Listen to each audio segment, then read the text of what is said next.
how some of the marketeers or leaders out there, digital leaders who are listening to us, how can they take this example and this experience into hopefully B2B model, all right? Because consumers is an interesting audience, but right, lots of technology companies really addressing B2B customers' pains. So, well, B2B, in fact, it's people-to-people business as well. So if you can identify in which topic I'm interested in such a way, I can match my solution better to your problem space. And that's exactly the same how Spotify is doing that, but with music.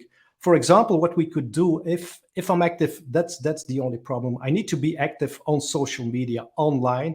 I need to leave a digital footprint. So I can show this is my interest in a certain topic. For example, in my space, I can say I'm interested in digital, data integration, in data management, in data strategy, in artificial intelligence, but what part of artificial intelligence?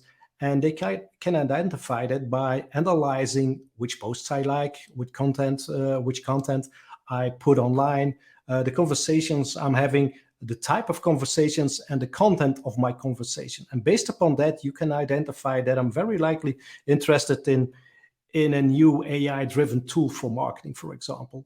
And by having that information of your community, of your audience, that's how you can tap as a B2B vendor into that space and position yourself and help the audience and the community as well, give more knowledge and visibility towards your product. And that's kind of my hobby project, what I'm doing right now, trying to identify my community. What is their interest? What do they want to see? What do they want to hear about data management? What do they want to hear and see and learn about artificial intelligence? And trying to find that content and give that to them. So building a more engaged audience and giving them more value, because they want to learn, they want to become more smart and do a better business. And that's if you can help them in achieving those goals, together with data, of course, that's my take. That's so fascinating that you can do that.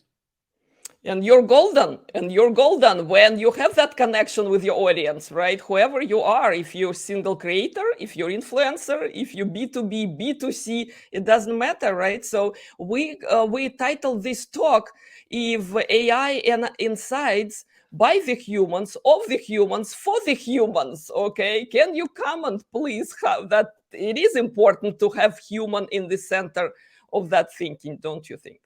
Yeah, exactly. I think the models can help us and augment us in such a strong way with artificial intelligence. But still, you need to judge that the results you're getting is correctly. And building that connection, a model and an automated system can help you scale in such a way. But still, in the end, if you reach out and you need to explain something, it's the human connection that comes in.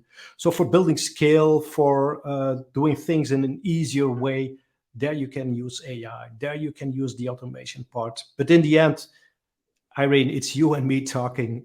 We're helping each other out. We're having that nice discussion. And I think it's still about the human aspect. But using AI and models, it's just a tool like you're using your car to move from one place to the other place. And I think that's the most important part, where you see that artificial intelligence can be efficient in making our life easier. Beautiful. Easily said than done, Eve, all right? Because I'm diving into these topics, okay, on a regular basis. And still, I'm looking for some unconventional or maybe lesser known ways that organizations, companies, creators can leverage. Because data is used for competitive advantage, what you mentioned, but what are some of the less known ways to use your data?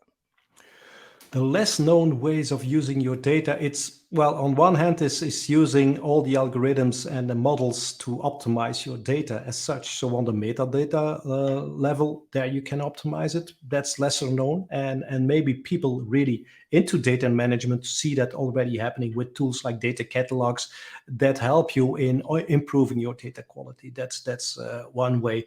Other lesser known ways is really capturing all that information about about the digital footprint. I mean, a great example is one of the companies that are capturing all the company information and the news about a company to get signals if it's maybe interesting to invest into certain companies. So they're optimizing portfolio management based upon, I think, more than 80 signals what they can capture on the movement on the market. So that's a really interesting use case for me to see how they do that based upon, I think they read about 6 million content pieces a day and analyze that and bring those insights based upon 8 KPIs, so that you as a portfolio manager, for example, can optimize your portfolio and see which companies you should invest in and where the risk is when these companies maybe go in the wrong direction. So where is this, in your opinion, where is this happy balance between the intuition and creativity and human innovation with all the hard, tangible analytical insights? Well, you put it right. It's about the decisions in the end. So you need to understand your own business. What are the business goals you're trying to achieve? And based upon that, you go and find the data that suits suit that decision. So you can take that decision fact-based, as we call it.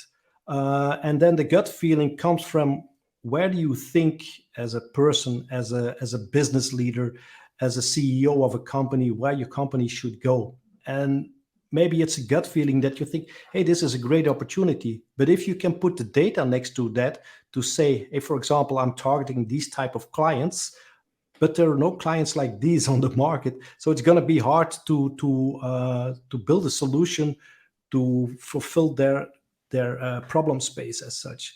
So I think it's the right balance of understanding the context and the industry where you're in, and based upon that, interpret the data. So if you get a suggestion to invest in a certain company or to go into a certain geography, and the data shows this is not the right way to go, then you should think again and balance that out on, am I wrong or is the data wrong? And if you can get that verified and you can make sure that your data is really of the quality that you expect it to be, then very likely your insights of what you thought of was the reality is wrong.